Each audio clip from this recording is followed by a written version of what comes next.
So Phoebe brought her bag in for repair, and it has very scuffed corners and very well used, well loved. It was a nice, expensive made tote bag, quite large, so she did admit she'd overfilled it. And you can see also it had a broken handle where the weight of it had pulled the stitching on the handle away.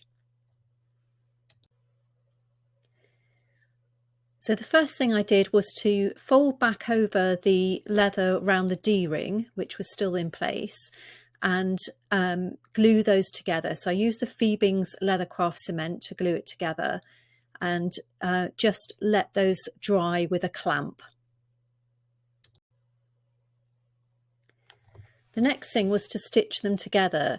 Now, it had been machine stitched, so in order to get the thread to look similar to the machine stitching, I took the 1205 all thread, the wax thread, and de-stranded it. So it actually has 3 twisted strands, and I took 1 strand out and used a slim harness needle in order to do the stitching.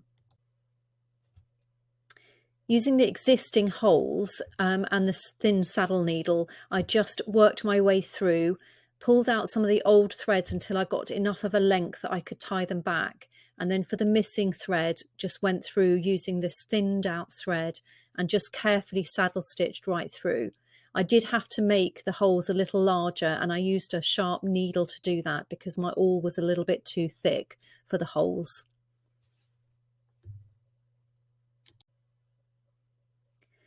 Next, I wanted to create a matching colour for this item.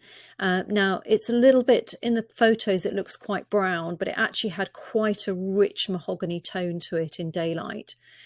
So I used the brown antique gel as a kind of base to start it from, and then you can see the little sample strip of the leather there where I was testing out my colours. I sort of mixed in a little bit of cranberry, which gave it some purple hue, and then a little bit of the fuchsia pink. The Identity Store water-based stains mixed really well with the antique gel. And I just kept testing it until I got a colour I felt was true.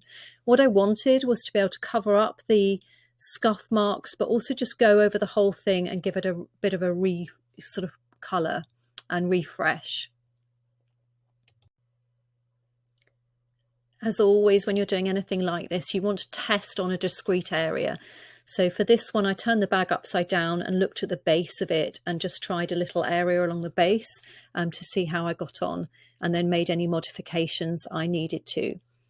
So I used the really small dauber just for this test area, and then when I came to do the larger areas, I went over with a sponge, so it was a little bit more over the whole thing.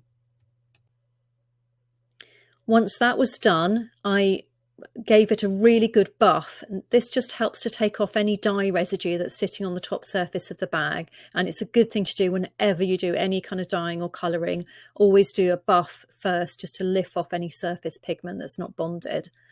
I then conditioned it using carnauba cream. I just wanted a nice neutral, not too shiny, but something that was just going to condition and protect the bag. So once I rubbed the carnauba cream in, I then gave it another buff with a piece of sheep's wool, which you can see here. It was purple already.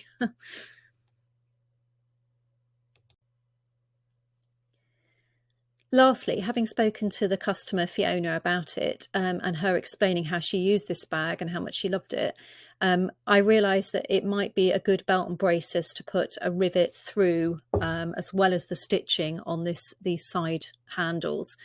So I got a large, and I wanted to do solid brass. All the other findings on it were solid brass. And I punched a hole through all of the layers and fixed in a large double cap rivet. And set that so that it would look really neat. It would match everything else, but would just give that extra strength to the bag. And this is the final finished bag, which I'm pleased to say she was very pleased with and has gone back to being able to use full time.